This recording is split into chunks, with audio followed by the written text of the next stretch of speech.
The manager didn't just hit her, he slammed the new waitress against the bar, so hard the entire room froze, until the Mafia boss stood up from the shadows. He didn't shout. He didn't rush. He just walked slow, controlled, lethal, leaving everyone wondering which bone he'd break first. But when the truth about why he stepped in surfaces, everything detonates. If you're hooked in and want to enjoy this story, go ahead and subscribe, and drop a comment letting me know where you're watching from. It's always amazing to see where everyone's watching. Plus, tomorrow I've got another incredible story lined up, and you definitely don't want to miss it. Alright, back to the story. The Crossroads Tavern smelled like every bad decision made after midnight spilled bourbon, fried grease, and the particular desperation of men drinking to forget things they'd never actually done.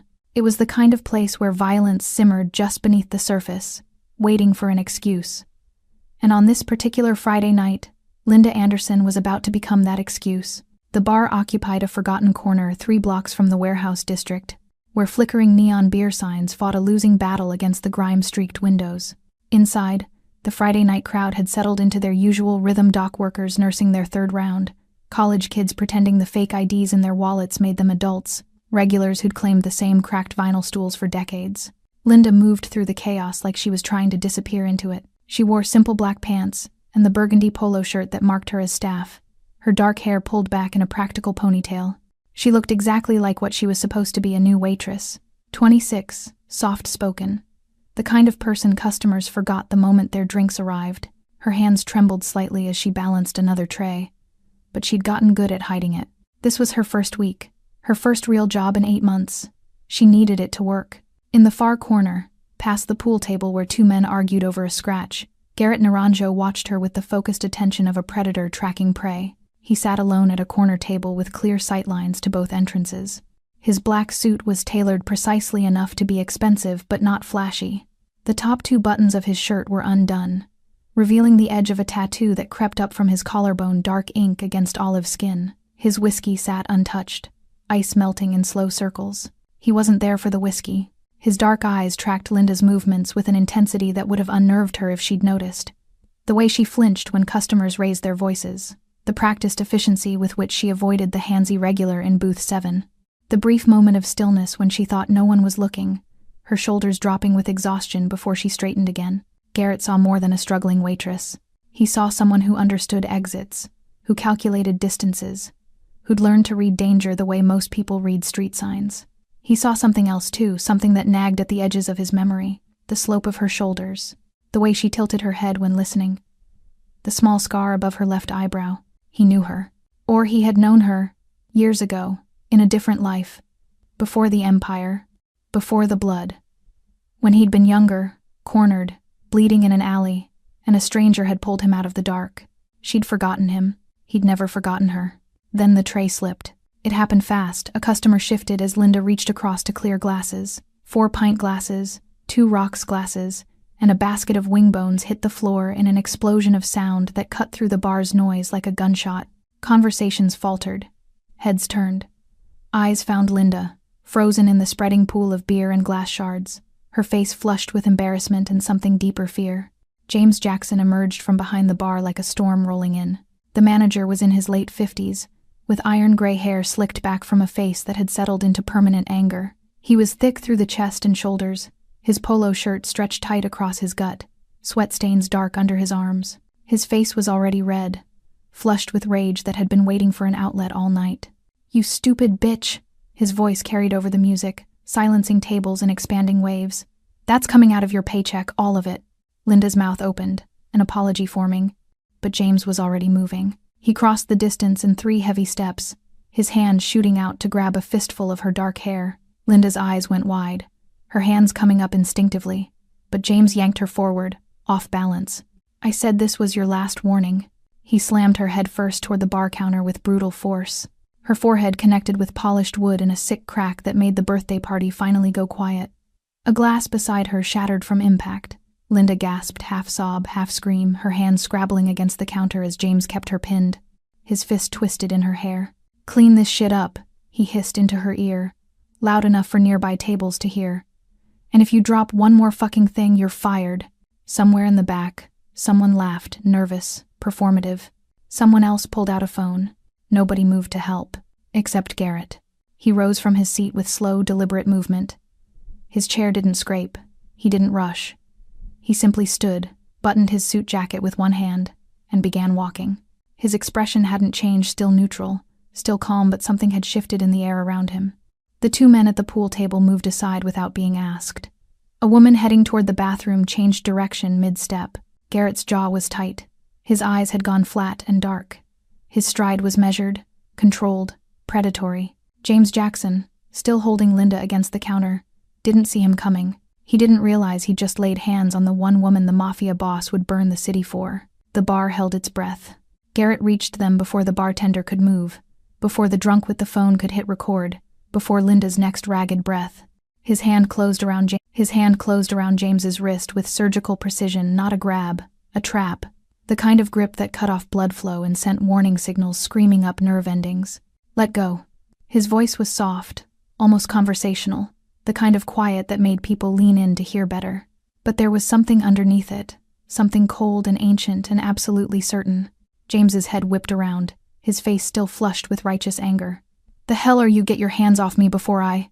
He stopped. Something in Garrett's eyes cut the words off at the root. They were dark, flat, empty of anything resembling mercy.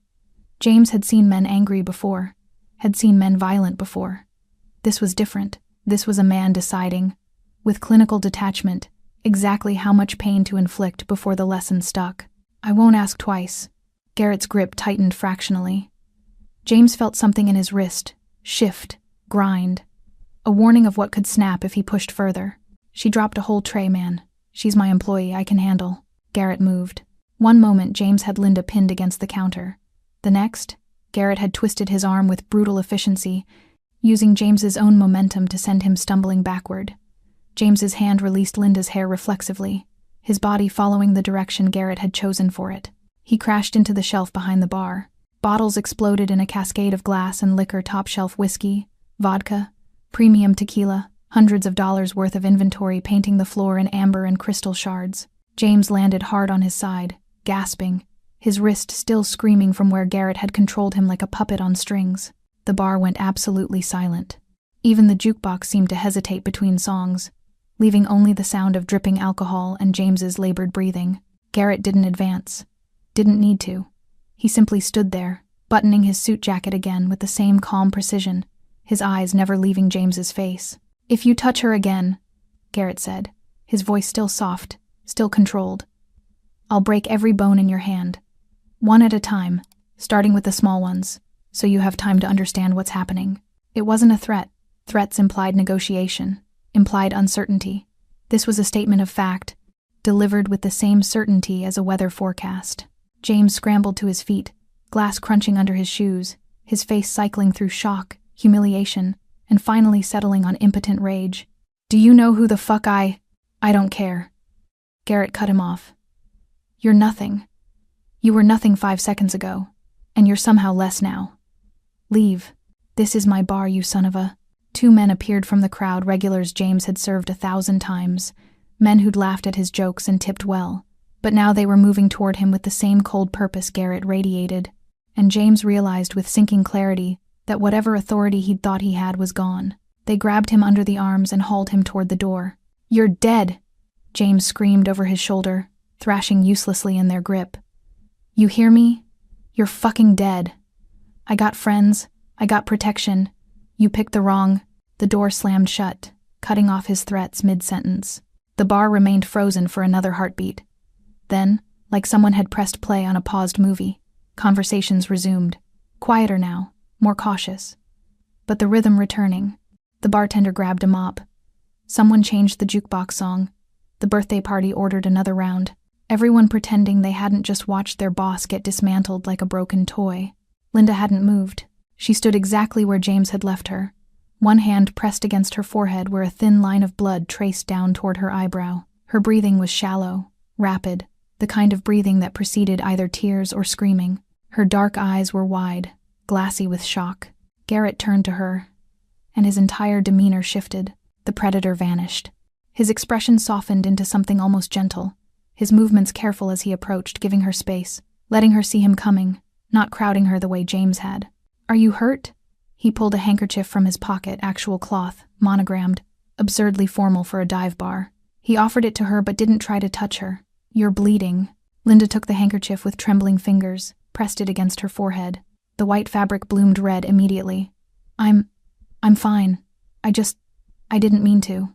The tray just, I know." His voice was different now, warm, reassuring.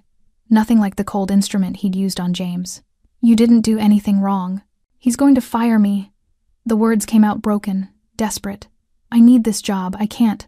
I just got here. I can't lose this already." "He won't fire you. You don't know him. He holds grudges. He won't." Garrett said it with the same absolute certainty he'd used on James. He reached into his jacket, pulled out a business card, heavy stock, minimal design, just a name and number. He pressed it into her hand. "If he comes back, if anyone bothers you, call me." Linda stared at the card, then at him, trying to reconcile the violence she'd just witnessed with the concern in his eyes. "Why?" she whispered. Garrett looked at her for a long moment, something unreadable flickering across his face. Because someone should have stopped him the first time he did this. He turned and walked toward the exit, leaving Linda holding his handkerchief and his card, her heart hammering against her ribs, wondering who the hell she'd just met.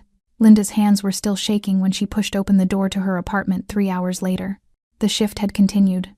Someone had to clean up the glass, someone had to finish the orders, and the assistant manager who'd arrived 20 minutes after James's exit made it clear that walking out wasn't an option. So Linda had worked through the tremors, through the throbbing in her forehead, through the stares and whispers that followed her from table to table.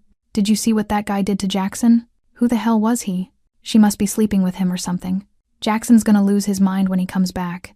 She'd kept her head down, smiled when required, and counted down the minutes until closing. Now, finally alone, the adrenaline that had kept her upright drained away all at once. Her apartment was a studio on the 4th floor of a building that had been charming in the 1972 and was now just old. Exposed brick that leaked cold in winter. A kitchenette with 2 working burners. A bathroom where the shower pressure changed based on what the neighbors were doing. But it was hers, sort of. The lease was under a name that wasn't quite Linda Anderson, signed with references that wouldn't survive a deep background check. It was supposed to be temporary. Everything was supposed to be temporary. She locked the door deadbolt chain, the chair wedged under the handle the way she'd learned from a YouTube video at 2 a.m. during her first week here. Only then did she let herself breathe. The business card sat on her palm like a loaded gun. Garrett Naranjo. Nothing else. No company name, no title, just a phone number embossed in black on cream stock so thick it felt like cloth. The kind of card that cost more than her weekly groceries. She set it on the counter and stared at it while the ancient refrigerator hummed and the upstairs neighbor's music bled through the ceiling. Why? That's what she'd asked him. Why did he help her? Why did he destroy James Jackson for a stranger? A nobody waitress who'd dropped a tray and deserved whatever her boss decided she deserved, because someone should have stopped him the first time he did this. Linda walked to the bathroom and examined her reflection in the mirror above the sink. The cut on her forehead had stopped bleeding, sealed itself with a dark scab that would leave a mark for days. Purple bruising was already forming around it, spreading toward her temple. Her eyes looked hollow, exhausted, older than 26. She looked like someone who'd been running for 8 months and hadn't stopped long enough to realize she was tired. The handkerchief sat folded on the edge of the sink, white cloth stained rust red, monogrammed with elegant letters, GN. She should wash it, return it. That would be the normal thing to do, the polite thing. Except nothing about tonight had been normal. And Garrett Naranjo hadn't seemed like the kind of man who cared about handkerchiefs. He'd seemed like the kind of man who broke people, efficiently, calmly, without a second thought. Linda turned away from the mirror and walked to the window, peeling back the curtain just enough to scan the street below. Empty. No unfamiliar cars. No figures lingering in doorways. No one watching. She'd been careful. So careful. New city. New name. New job. New life assembled from pieces that couldn't be traced back to who she'd been before. She'd deleted social media, ditched her phone, paid for everything in cash until she'd built enough of a paper trail under her new identity to open a bank account. 8 months of looking over her shoulder. 8 months of flinching at sudden movements and sleeping with her shoes by the bed. 8 months of telling herself that eventually she'd feel safe again. And then tonight, Garrett Naranjo had looked at her like he knew her. Not the fake her, the waitress with the temporary life. The real her, The one she'd buried under lies and distance and sheer force of will. That's impossible, she told herself, letting the curtain fall back into place. You're paranoid. He was just being decent. Some people are just decent. Except decent people didn't move the way he'd moved. Didn't speak with that kind of certainty. Didn't make grown men scatter with a glance. Decent people didn't have that much control over violence. Linda returned to the kitchenette and picked up the business card again. She should throw it away. Forget tonight ever happened. Show up for her next shift. Apologize to whoever was managing. Keep her head down and her mouth shut. That was the smart play. The safe play. Instead, she found herself thinking about the moment Garrett had turned to her after James was gone. The way his entire demeanor had shifted predator to protector in the space of a heartbeat. The genuine concern in his eyes when he'd asked if she was hurt. The way he'd offered her the handkerchief, but hadn't tried to touch her. Respecting her space even as he invaded everyone else's. If anyone bothers you, call me. Linda slipped the card into her wallet, next to the fake ID and the debit card under her borrowed name. She wouldn't call him. Of course she wouldn't. But having the option felt like the first real safety net she'd had in 8 months. Outside, a car alarm went off 3 blocks away. Linda flinched, then forced herself to breathe through it. Just a car alarm, just city noise. Nothing to do with her. She crawled into bed, fully clothed, too exhausted to change, and stared at the ceiling until her eyes finally closed. She dreamed of a man in a black suit, standing between her and something dark she couldn't quite see. His voice soft and certain. I won't ask twice. Linda woke to sunlight knifing through the gap in her curtains and the taste of copper in her mouth. For 3 disoriented seconds, she didn't know where she was. The ceiling was wrong. The light was wrong. The sounds filtering up from the street were... Memory crashed back. The bar, the tray, James's hand in her hair, the crack of her skull against polished wood. Garrett Naranjo. She sat up too quickly, her head pounding in protest. The bruise on her forehead had deepened overnight, purple spreading into yellow at the edges, the cut dark and angry. She looked like she'd been in a fight. She had been in a fight. She just hadn't been the one throwing punches. Her phone showed 11:47 a.m. She'd slept through her alarm, through the morning, through the part of the day when she usually convinced herself that everything was fine, that she was safe, that the past couldn't find her here. 3 missed calls, all from the Crossroads Tavern. Linda stared at the notifications, her stomach twisting. James. It had to be James, calling to fire her, or worse, calling to make sure she understood what happened when employees embarrassed him in front of customers. She should call back. She needed this job. She needed a job. Any job that paid cash and didn't ask too many questions. But her finger hovered over the callback button and wouldn't complete the motion. Because someone should have stopped him the first time he did this. The first time. Not the only time. Garrett had known, somehow, that James Jackson was the kind of man who'd done this before, who would do it again, who fed on the powerlessness of people who couldn't fight back. Linda had known men like that. She'd run from a man like that. The thought arrived unbidden, unwelcome, dragging 8 months of carefully constructed denial behind it. She stood and walked to the closet, to the cardboard box shoved in the back corner beneath winter clothes she'd never wear in this climate. Her hands were steady as she pulled it out, steadier than they'd been last night. Inside, a flip phone she'd never activated, $300 in small bills, a birth certificate for someone named Emma Richardson, and a photograph she should have burned months ago. The picture was creased, faded, taken on someone's phone and printed on cheap paper. It showed a younger version of Linda, or whatever her name had been, then standing next to a man in an expensive suit. Her smile was tight, performative. His hand rested on her lower back with the possessive casualness of ownership. Daniel Cortez, real estate developer, philanthropist, city council member with aspirations for higher office. Charming, connected, dangerous in ways that didn't show up until you were too deep to escape easily. She'd been 23 when they met, 24 when she realized the controlling behavior wasn't love, 25 when she understood that leaving him would require more than just walking out the door, 26 when she finally did it anyway. 8 months ago, she'd emptied her bank account, left her phone on a park bench 3 states away, and disappeared into the kind of anonymous poverty that made people invisible. She'd picked a new city at random, a new name from a list she'd memorized, a new life assembled from thrift store clothes and cash-only transactions. She'd been so careful. No social media, no contact with anyone from before, no mistakes. And yet last night, Garrett Naranjo had looked at her with recognition flickering in his dark eyes. That's impossible, Linda told herself again, shoving the photograph back into the box. "You're seeing ghosts." He didn't recognize you. He couldn't, except the way he'd moved, precise, controlled, devastating, reminded her of the men who'd worked for Daniel. Security, he'd called them. Muscle, everyone else called them. Men who solved problems with violence and made those problems disappear. Garrett Naranjo had that same energy, that same casual relationship with brutality, which meant he was either someone from that world or someone who operated in parallel to it. Either way, he was dangerous. Linda's phone buzzed. Another call from the tavern. This time she answered. "Hello? Linda?" A woman's voice, not James, the assistant manager who'd covered the end of her shift. "Hey, just calling to check on you. You okay?" The kindness in her tone was unexpected enough that Linda's throat tightened. I'm fine. Listen, about last night, Jackson's not coming back. Owner finally had enough. Fired him this morning. Apparently last night wasn't the first time he put his hands on staff. A pause. You should file a police report. Get it on record. I can't.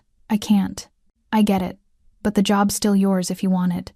Tom's managing now, he's good people. We could use you tonight if you're up for it. Linda looked at the box, at the photograph of Daniel's hand on her back, at the evidence of a life she couldn't fully leave behind. "I'll be there," she heard herself say.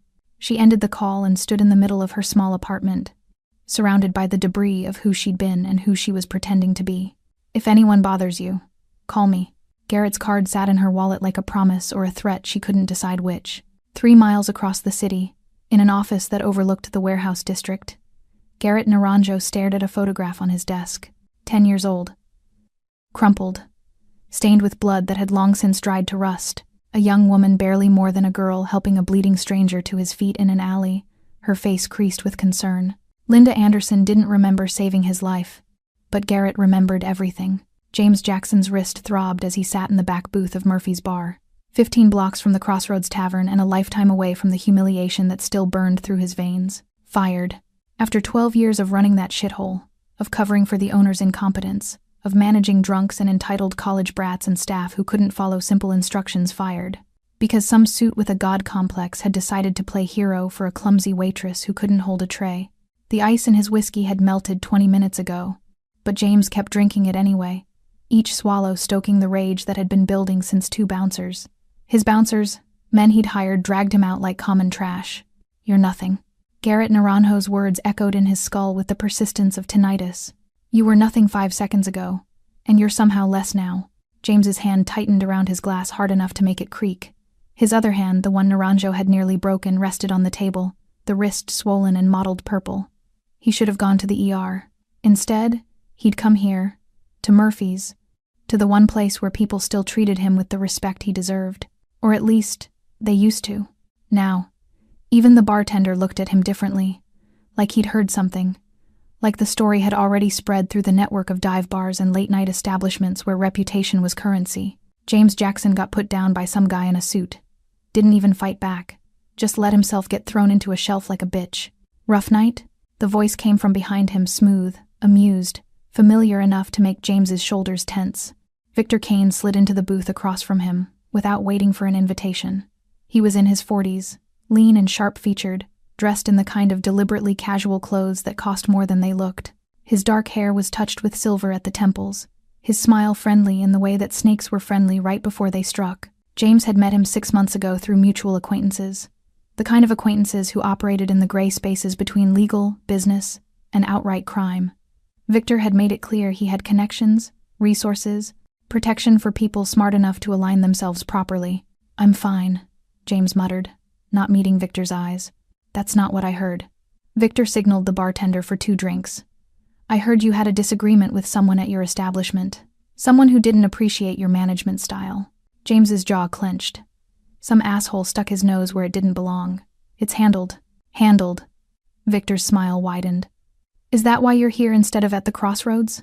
Is that why your hand looks like you lost a fight with a car door?" The bartender delivered their drinks, top-shelf whiskey, that James definitely hadn't ordered.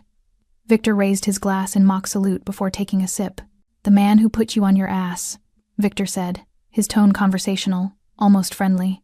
Tall, dark hair, expensive suit. Had a tattoo on his neck. Moved like he'd done this before. "Sound familiar?" James stared at him. "You know him?" Garrett Naranjo. Victor said the name the way other people said cancer or plague. And you, my friend, just stepped into something much bigger than a workplace dispute. I don't give a shit who he is. He assaulted me. I got rights. Victor laughed. Actually laughed, the sound sharp and genuinely amused. Rights. James, you beautiful idiot. Garrett Naranjo doesn't care about your rights. He runs half the illegal operations in this city. Protection, smuggling, enforcement. The kind of man the police don't investigate because they value their pensions and their kneecaps. The words landed like punches. James felt something cold settle in his stomach. Then why would he? He trailed off. Memory providing the answer. The waitress. Linda Anderson, with her nervous hands and her carefully blank expression. He's protecting her. The girl I fired. Not fired. Disciplined. Victor leaned forward, his smile fading into something more serious. Tell me exactly what happened. James recounted it, the dropped tray, the lecture, the grab. He left out the part where he'd slammed her head into the counter, left out the blood and the trembling and the phone cameras, but Victor's expression said he knew anyway. He showed up at your bar specifically, Victor said when James finished. Sat in the corner, watched her, waited, then intervened the moment you touched her. So what?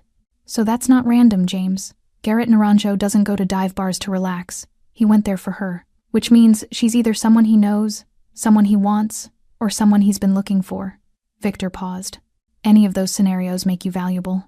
Valuable how? To the people who've been trying to get leverage on Naranjo for years.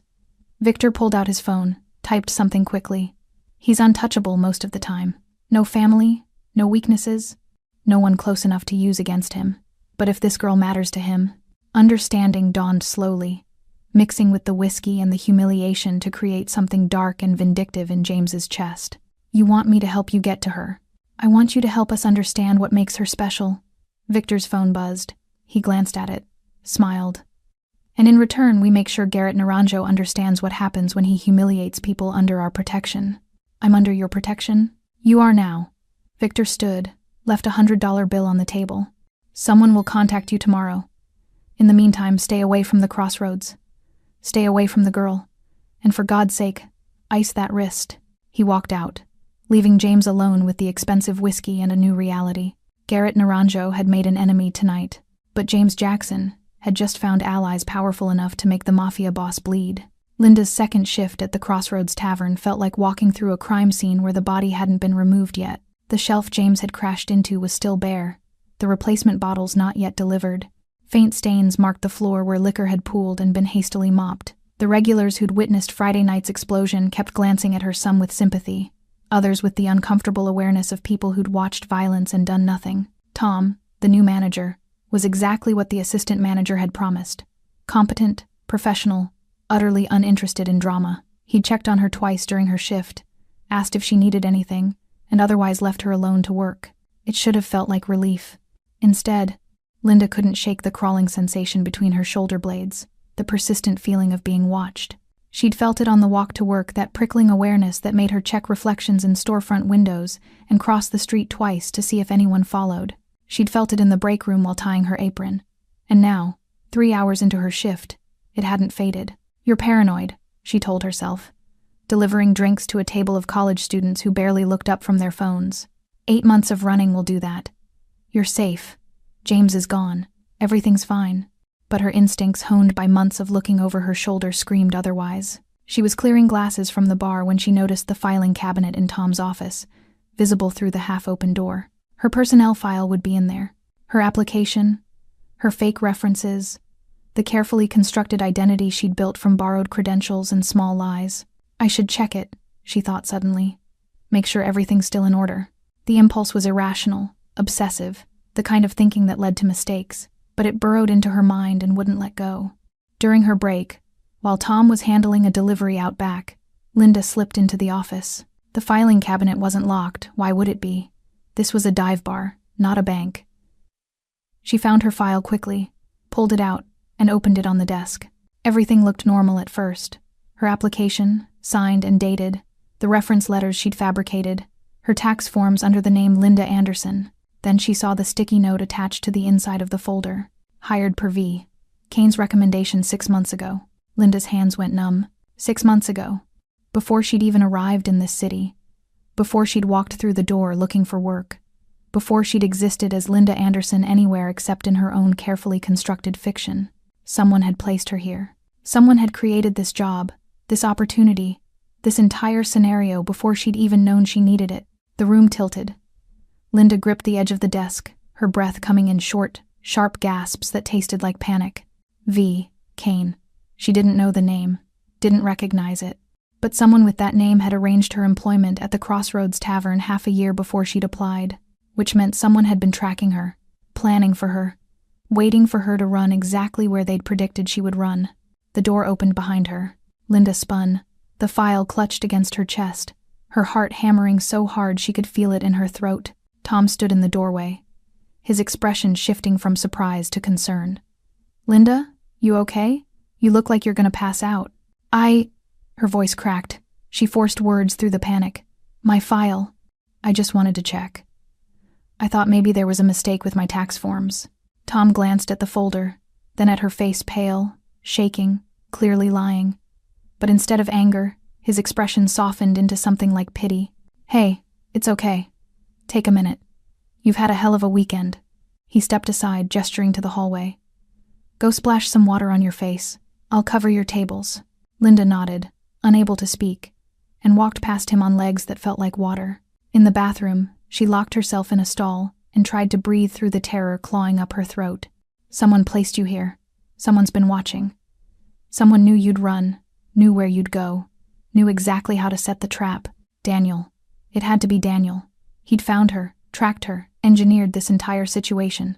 The job, the bar, maybe even James's attack. No, that didn't make sense. Daniel was controlling, possessive, dangerous, but he wasn't Mafia. He wasn't the kind of man who orchestrated elaborate scenarios. He was direct, blunt, the kind of power that came from money and connections and lawyers who made problems disappear, which meant someone else was pulling strings. Someone who'd wanted her in that bar the night Garrett Naranjo walked in. Linda's phone buzzed in her pocket. She pulled it out with trembling hands. Unknown number. She should ignore it. Should delete it. She answered. "Linda Anderson." The voice was male, smooth, unfamiliar. "Or should I call you by your real name? We need to talk about your employment situation, and about the man who's been watching you." "Who is this?" "A friend. Someone who can explain why you were hired 6 months before you applied, why James Jackson was told to push you until you broke, why Garrett Naranjo was in that bar Friday night." A pause. "He knows who you are. He's known from the beginning. And if you don't want to end up as collateral damage in a war you don't understand, you'll meet me. Tonight. Alone." The line went dead. Linda stood in the bathroom stall, the phone still pressed to her ear, her reflection fractured in the graffiti-covered mirror. Outside, her tables were waiting. Inside, everything she'd built was falling apart. And somewhere in the city, Garrett Naranjo's phone was ringing with a message from one of his men. Someone just contacted the girl. They know. James Jackson had been hiding in a motel on the edge of the city for 3 days when Garrett Naranjo's men found him. The Starlight Motor Inn was the kind of place that rented rooms by the hour and didn't ask questions as long as cash appeared on the counter. James had paid for a week up front, kept the curtains drawn, and ordered takeout that he barely touched. His wrist had swollen to twice its normal size. The bruising spread up his forearm in purple and yellow waves. He'd ignored calls from Victor Kane, ignored the texts that grew progressively less friendly. Because somewhere between the expensive whiskey and the cold morning light, James had realized what being under protection actually meant. It meant being useful. And once you stopped being useful, protection evaporated like morning fog. He was eating cold pizza directly from the box when the door to his room opened.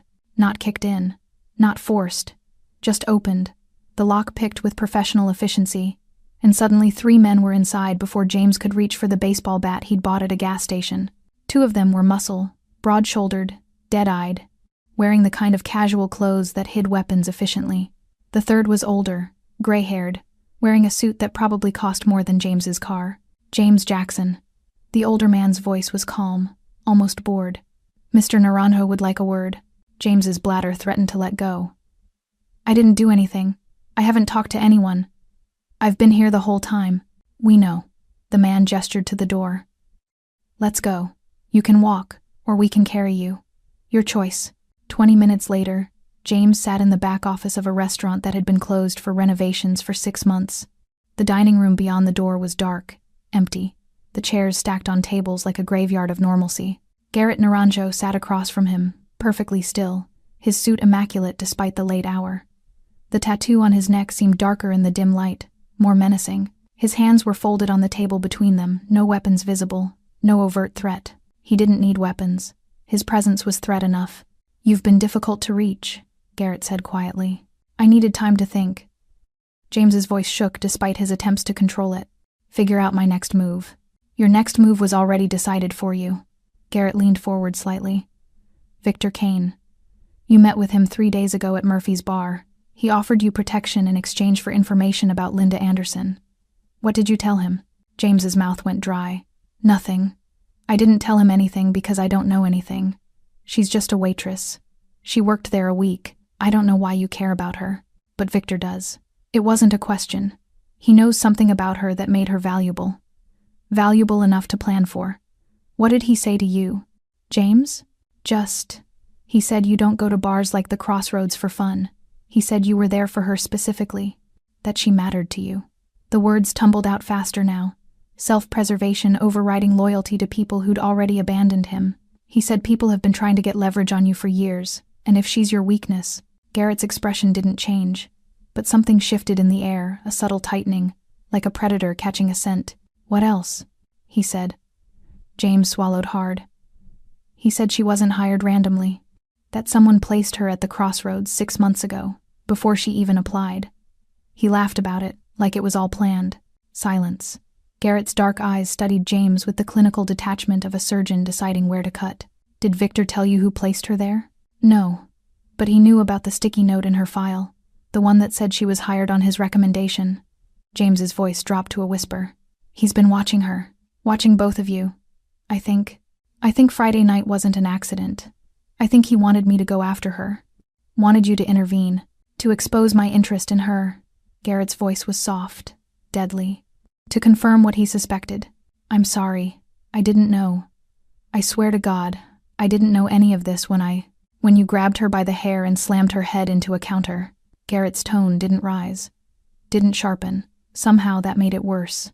"When you terrorized a woman who was just trying to survive. She dropped a tray. You were just being exactly what Victor needed you to be. Cruel enough, stupid enough, predictable enough." Garrett stood, buttoning his jacket with careful precision. "He knew I'd intervene.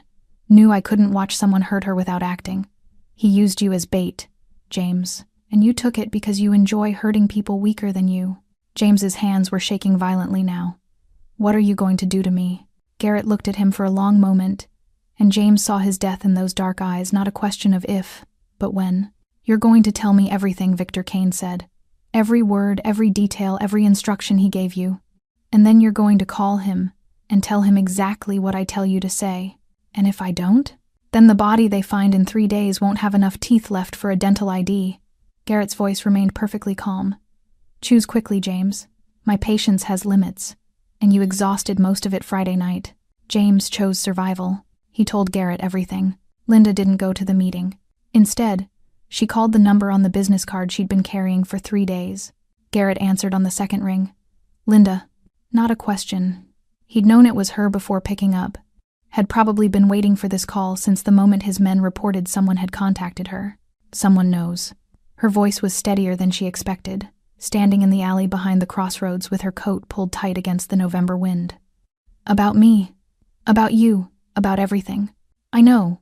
Where are you?" "The bar. But I'm supposed to meet someone in 20 minutes. Anonymous call. They said they could explain why I was hired before I applied. Why James attacked me. Why you were there." She paused. "They said you've known who I am from the beginning." Silence on the other end, not empty, but weighted. The kind of silence that confirmed what she'd been afraid to believe. "It's true, isn't it?" Her breath misted in the cold air. "You recognized me." "Yes." No hesitation, no attempt to soften it. 10 years ago, you helped someone in an alley behind a pawn shop on 5th Street. He was bleeding, cornered, probably wouldn't have made it out without intervention. Memory stirred, fragmented, distant. She'd been 17, walking home from her cashier job at a convenience store. She'd heard sounds of a fight, seen a young man on the ground being kicked by 2 others. She'd screamed, thrown her bag at them, called 911. The attackers had run. The victim had staggered away before police arrived. That was you. That was me. Garrett's voice carried something she hadn't heard before, vulnerability, almost. You saved my life that night, and I never forgot your face. So, Friday night, when James grabbed me, you were just… What? Repaying a debt? At first. A pause. Then I saw how terrified you were. Not just of James, of everything. The way you moved. The way you watched exits. The care you took to be invisible. I recognized someone running, someone hiding. Linda closed her eyes. From what? I don't know yet, but I will. Background noise on his end, a car door closing, an engine starting. Don't go to that meeting. It's a trap. Victor Kane wants leverage, and you're it. Stay inside the bar. Stay visible. Stay around people. I'm 10 minutes away. Who's Victor Kane? Someone who thinks he can use you to hurt me. He's wrong. The engine noise grew louder.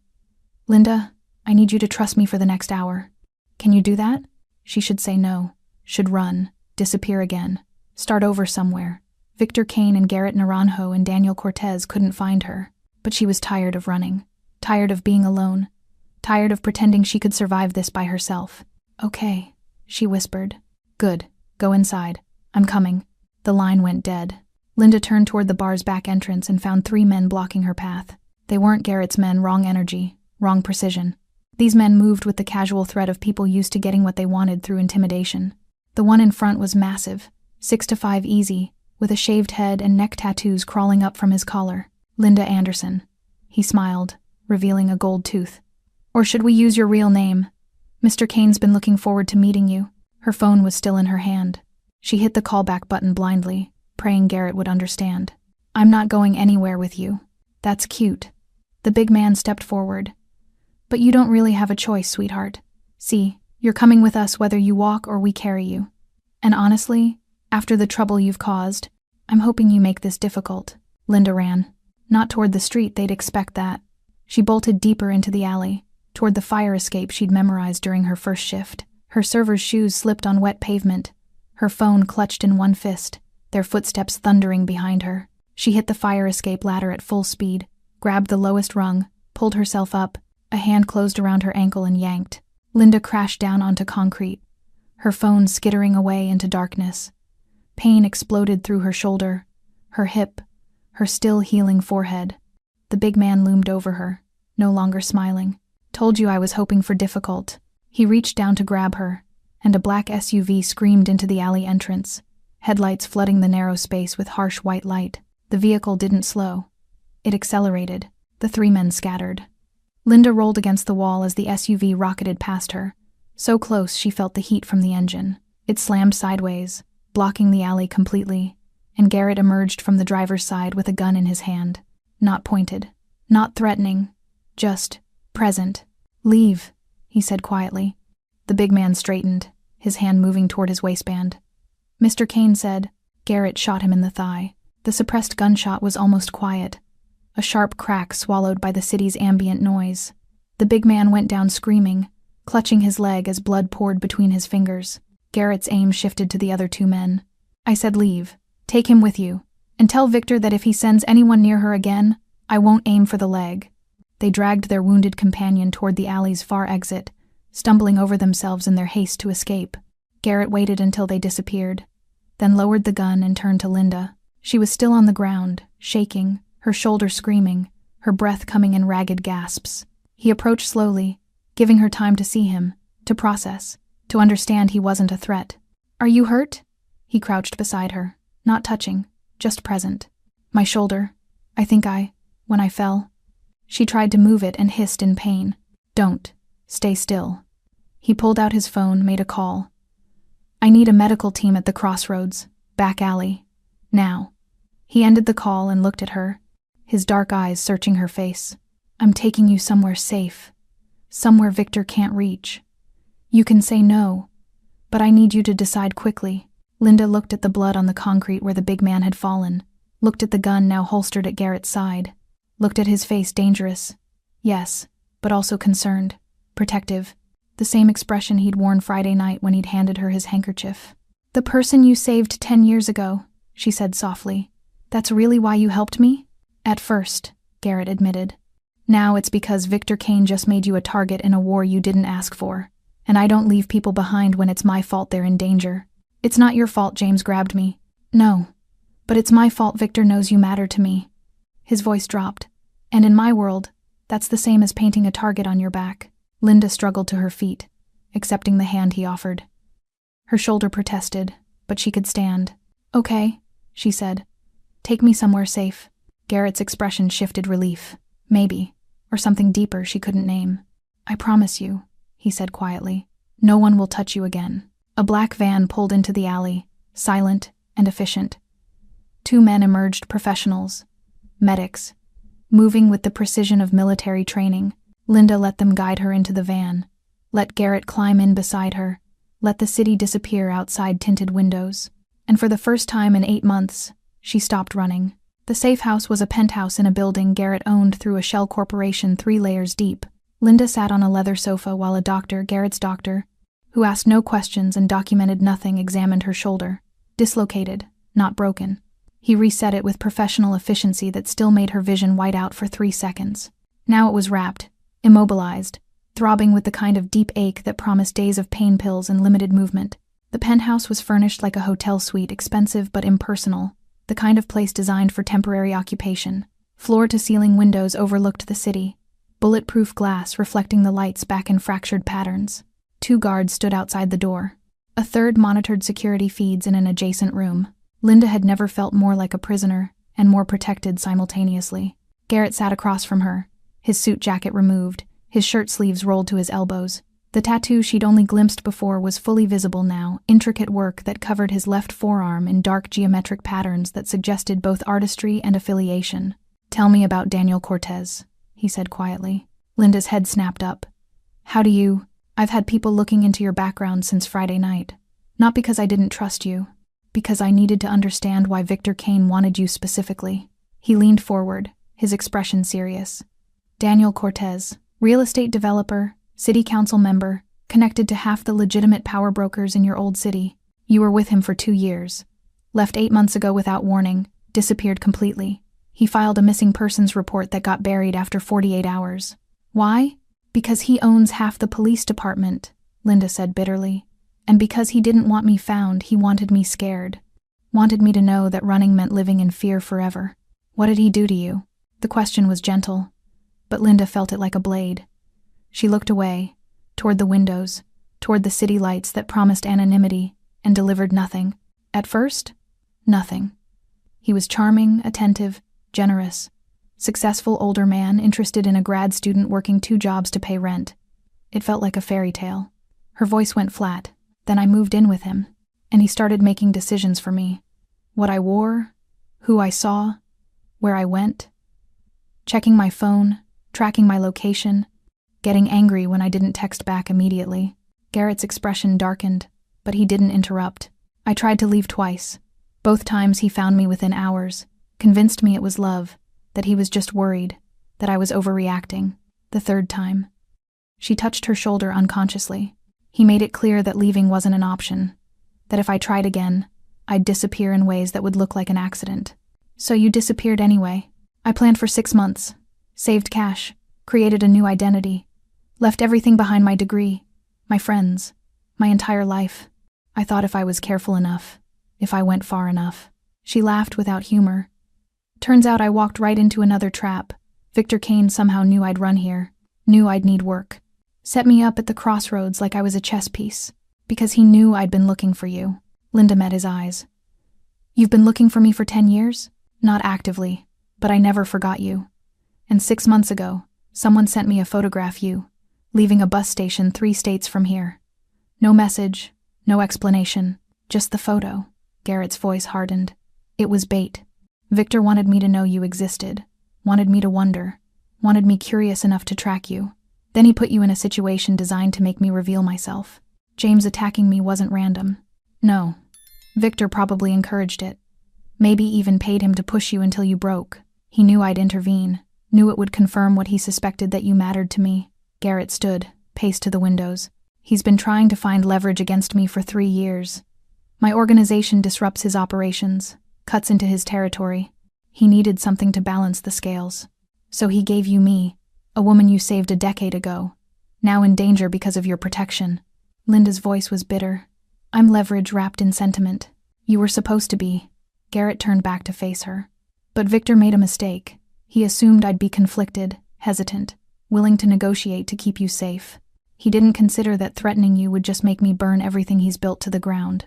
The certainty in his voice sent a chill down Linda's spine. This was the man who'd shot someone in the thigh without hesitation. The man whose reputation made grown criminals scatter. What about Daniel? She asked. If Victor found me, Daniel can too. Daniel Cortez is already here. The words landed like a physical blow. Linda's vision tunneled, her breath catching. What? He arrived in the city 2 days ago. Victor contacted him, told him where you were, offered him access in exchange for cooperation against me.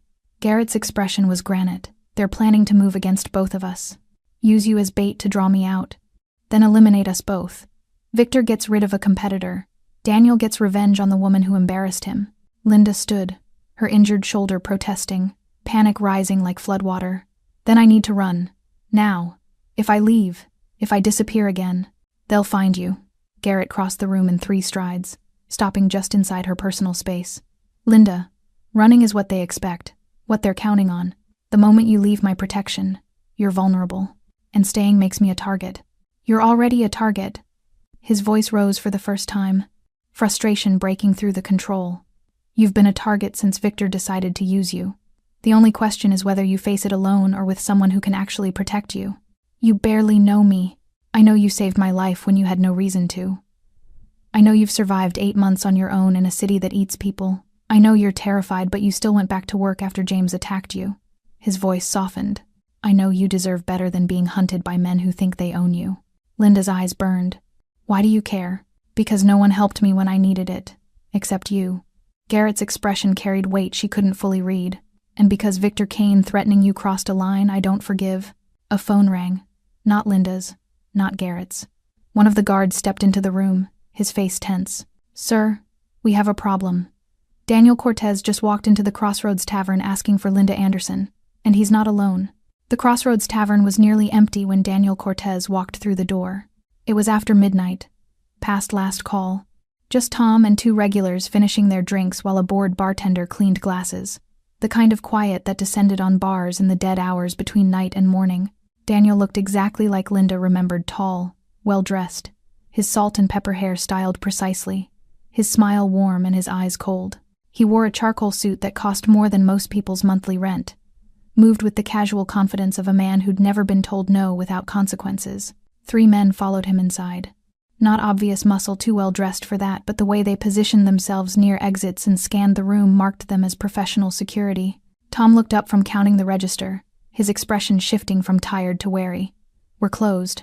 I'm looking for someone. Daniel's voice was smooth, practiced, the kind of tone that sold real estate and won elections. Linda Anderson. I was told she works here. Not tonight. She called in. Tom's hand moved subtly toward the phone beneath the counter. And like I said, we're closed. I'm an old friend. It's important that I speak with her. Daniel pulled out his wallet, extracted several $100 bills, laid them on the bar. Perhaps you could provide her address? I'd hate to think she's avoiding me over a simple misunderstanding. Tom didn't touch the money. I don't give out employee information. You want to contact her? Leave a number, and I'll pass it along. Daniel's smile didn't change, but something flickered in his eyes, irritation, entitlement, the barely restrained anger of a man unused to resistance. I don't think you understand who I am. I don't care who you are. Tom straightened, his hand still near the phone. Leave a number or leave the bar. Your choice. One of Daniel's security team stepped forward, his jacket opening just enough to reveal a shoulder holster. The man asked politely. The front door opened again.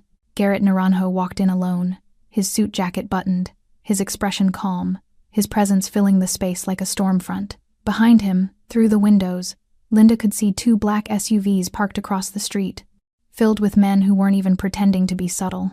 Daniel turned, his smile faltering slightly as he recognized the threat. Garrett Naranjo. He recovered quickly, extending a hand that Garrett didn't take. I've heard a great deal about you. I believe we have a mutual interest in a certain young woman. Linda Anderson doesn't want to see you. Garrett's voice was quiet, controlled, the kind of quiet that made smart people shut up and listen. Leave the city. Tonight. Don't come back. Daniel's expression hardened. I don't take orders from criminals. Linda is not yours. Not anymore. Not ever again. The temperature in the room seemed to drop 10 degrees. Tom backed slowly toward the kitchen. The regulars abandoned their drinks and headed for the door. Daniel's security team moved closer together, hands drifting toward weapons, reading the shift in dynamics. She's unstable, Daniel said, his voice taking on a reasonable, concerned tone. Mentally ill. Needs help that people like you can't provide. I'm just trying to…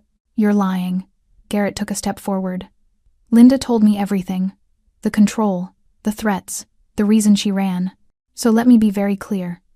If you come near her again, if you so much as speak her name in this city, I will end you. Daniel laughed sharp, performative. You can't threaten me. Do you have any idea who I know? The connections I have? One phone call and… I know exactly who you know. Garrett's voice remained level. Councilman Pierce, who takes bribes through his wife's consulting firm. Detective Morrison, who's buried 3 excessive force complaints. Judge Hernandez, who vacations at your lake house twice a year. I know all of them, Daniel. And I know things about them that would end careers with a single leaked email. Daniel's face flushed. You're bluffing. Victor Kane told you I'd be easy to leverage using Linda, that I'd negotiate, compromise, back down to keep her safe. Garrett's expression was absolutely certain. He was wrong. I don't negotiate with men who hurt women. I erase them. One of Daniel's security team reached for his gun. He didn't clear the holster before 3 of Garrett's men entered through the front door, weapons drawn, trained on Daniel's entire group with professional precision. The room froze. Tom's hand finally hit the silent alarm under the counter. Police would arrive in 5 minutes, maybe less. Garrett didn't seem concerned. You have 2 choices, he said to Daniel. Walk out now and never return. Or wait for the police, where I'll provide them with evidence of your harassment campaign against Linda, your abuse of power, and the weapons your security is carrying without permits in this jurisdiction. You can't. I own this city in ways you can't comprehend. Your connections are impressive in boardrooms. They mean nothing in the streets. Garrett's voice dropped. Leave. Now. While you still can. For a long moment, Daniel stood frozen, his face cycling through rage, humiliation, calculation.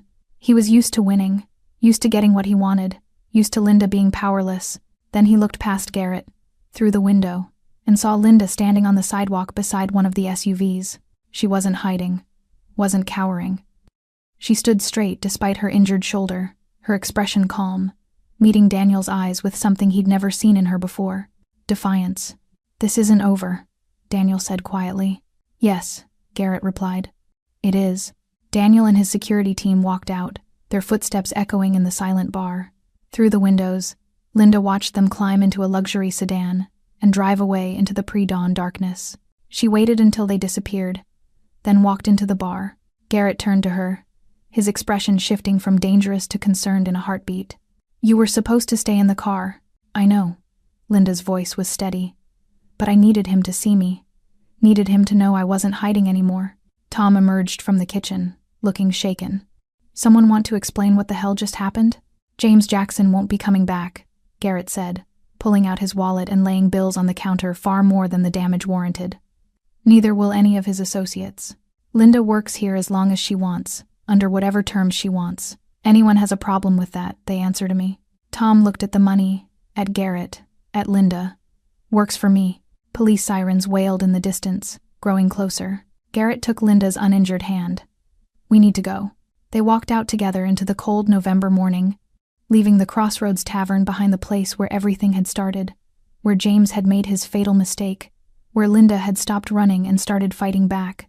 In the SUV, as the city woke around them, Linda finally asked the question that had been building since the penthouse. What happens now? Garrett looked at her, his dark eyes serious. Now Victor Kane learns what happens when he threatens what's mine. Now Daniel Cortez understands that power has limits. Now we end this properly, with violence, with certainty. His hand tightened around hers. I promised you no one would hurt you again. I intend to keep that promise. Linda should have been terrified, should have run from the man promising to start a war on her behalf. Instead, she felt something she hadn't felt in 2 years. Safe. Okay, she whispered. Then let's end it. Outside, the sun rose over a city that didn't know it was about to become a battlefield, and at the center of it all, a waitress who'd wanted a quiet life, a manager whose cruelty had sealed his fate, and a mafia boss who'd just decided that Linda Anderson was under his protection no matter who tried to take her back. The war hadn't started with James Jackson's attack, but it would end with Garrett Naranjo's promise. Thanks for sticking with this story till the end. If you enjoyed it, you're going to love the next one. It's packed with unexpected turns and heartfelt moments. Click the image on your screen to keep the journey going, and make sure to hit subscribe for more amazing stories. Drop a comment and rate this story from 1 to 10. I can't wait to see what you think.